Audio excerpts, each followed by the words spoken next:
त्याचे घसरे नव्हते, मग ते दगड खाली येतात.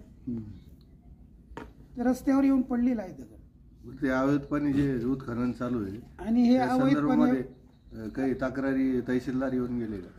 तहसीलदार तर येऊन गेले नाही, एक तलाठी येऊन गेले, त्यांचं मंडळ सुलानी तलाठी ते येऊन गेले. ते म्हणतात की बनतेजी मी वर याचं माहिती देतो, आता हे काम वरचे अधिकारी आहेत त्यांच्याकडे आहे, माझ्याकडे जेवढं काम आहे तेवढं मी याची माहिती घेणे आणि वरिष्ठांना माहिती देणे असं माझ्याकडे आहे म्हणे.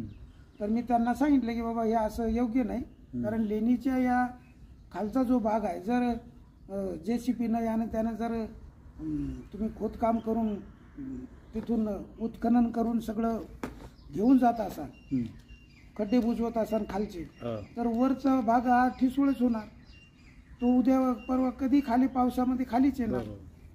त्याकरिता त्या लेणीचं महत्त्व जाणणे, कारण इतर भागापेक्षा आम्हाला लेणी महत्त्वाची आहे आणि लेणी महत्त्वाची असून तिथं जो आता सध्या आवाज आहे त्या आवाजामुळं आतल्या मूर्त्या ह्या हॅवरिंग करत आहेत आणि धोक्यात आहे. तो प्रश्न लेणीचा प्रश्नच हा धोक्यात आहे.